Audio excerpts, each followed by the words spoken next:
It's been a busy week so far. Clubs are preparing and doing their business ahead of the new season. Like we said last time out, it's already less than a month until the new season, and clubs are trying to strengthen ahead of the new campaign. And speaking of a certain side in Manchester that were lucky to avoid relegation last season, Victor, rate this signing that this negotiation has gone on for like 8 or 9 weeks and seems like they've finally gotten it over the line. Mbuemo to Manchester United for 65 million pounds fixed and a potential 5 million in add-ons on a 5-year contract. I mean, it's not exactly confirmed yet, but it does seem like it's finally moving in the right direction if you're a United fan at least. Yeah, it's definitely a good signing. I would say maybe they could have tried to find a player that Brentford are interested in and use that player as a make weight, bring down the transfer fee a little bit because 70 million is a decent chunk of change. And because of the transfer fee, I'm only going to give this a 6.5 out of 10. This is no slight on Mbumo. He's one of my favorite players, but I feel like United maybe have overpaid a little bit here. Yeah, just to add to what you said, Victor, I think it's a decent signing, although we don't know what will become of him when he joins United. But I Yeah, think the fact that he has just 1 year left on his contract and United paid 70 million for a player who will be a free agent next summer, it seems true. overpaid in my opinion. But anyways, moving on, Victor, and let's go to Liverpool, the reigning champions, if you would have it. According to according to credible reports, from multiple sources, Liverpool have now more or less agreed on a deal with Frankfurt for Hugo Ekitike with a package believed to be around 82 million pounds. And at the time of recording this video, all parties are confident that a deal will be done and agreed, in the coming days or something. But the question is, Victor, do you think Ekitike is the best quality Liverpool can get with 82 million pounds if they are in search of a forward? Yeah, that's the issue here, because if you think about it, Gyökeres on paper would have been available for slightly less, but if he's got his heart set on Arsenal, it's hard to dislodge that deal from happening. I think, yeah, it's very much one of those let's see how it's gonna work out. I'm not as confident as some other people might be, but I'm also not as skeptical as some other people might be. 82 million pounds is an awful lot of money, especially given Liverpool's transfer policies, at least up until this summer. So whether he's the best they could have gotten, probably yes. If you look at the numbers, he does have a lot of quality that he brings to the table. Now I'm just waiting for the ultimate slap in Newcastle's face and get Isak as well. I don't think Isak will happen. Not after 82 million pounds. But anyways, just on a final note with you, Victor, before we move on, rate Sean Longstaff to Leeds from Newcastle for 12 million pounds on a 4-year contract. This one's a bit of a heartbreaker, He's been such a Geordie lad for so long. He started his playing days with the academy in Newcastle and now deemed surplus to requirements. I feel like this is a very good signing on Leeds' behalf.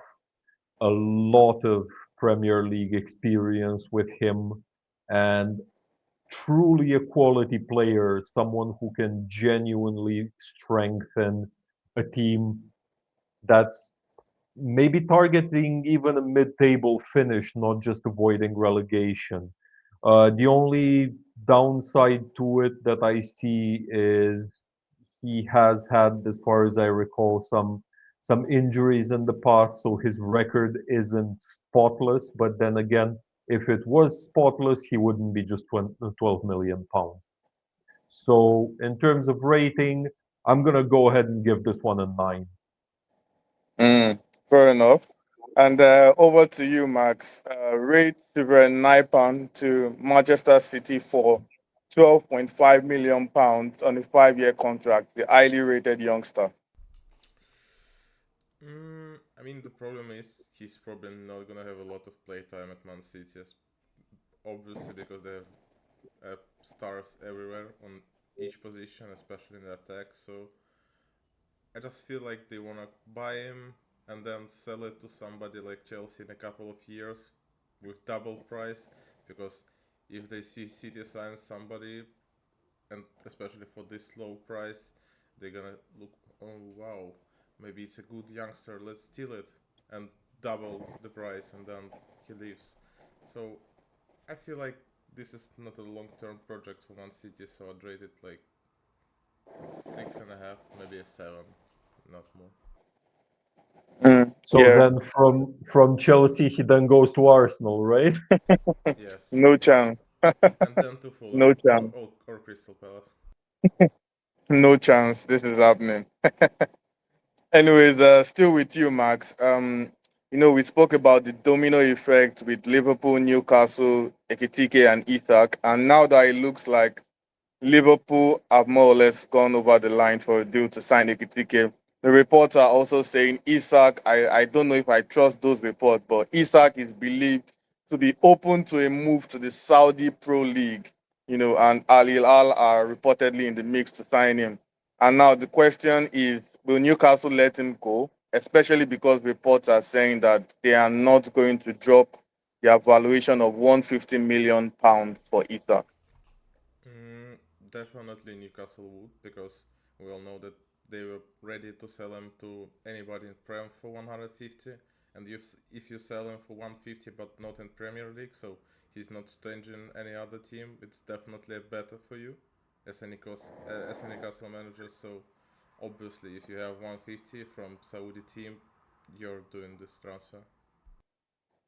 Yeah, so that's going to be a bummer to Victor and Liverpool then if Newcastle let him go to Saudi Pro League. Anyways, fair enough. But personally, I don't know how it's going to happen, but I just don't see Isak going to the Saudi Pro League, in my opinion. But yeah, money is a huge motivation these days. And still with you, Max, rate Anton Starch to Leeds for £17 million on a 4 year contract. So actually, it's a good move. But I don't understand why Leeds keep signing like just players for the experience, not for the future. At least I feel like that. Because if you look at Sunderland, they're signing not only the guys with the experience to improve the team in Prem, but also they have some youngsters that gonna perform probably in future. So they're not thinking only about keeping in Prem this season. They're thinking about future as well, even if they relegate, as most of them did previous seasons from championship. So I'd say yeah, it's a solid signing. I'd say it's 7.5 at least, but still Leeds need to be improved in transfer window. Yeah, fair enough. And then finally, they've released this guy, Marcus Rashford, who has been under speculation for months. I mean, I think I remember our first transfer episode, we spoke about Rashford in our very first transfer episode. And now he has completed a loan move to Barcelona with an option to buy. If you ask me, I think Rashford upgraded anyways. But the question to you, Victor, is that another loan move as opposed to a permanent sale, is it the best move for Manchester United and all parties involved? It's very hard to say right now. It just seems like United and Rashford care not one iota about each other. Like at this point, it just seems like the player wanted out, and I understand him.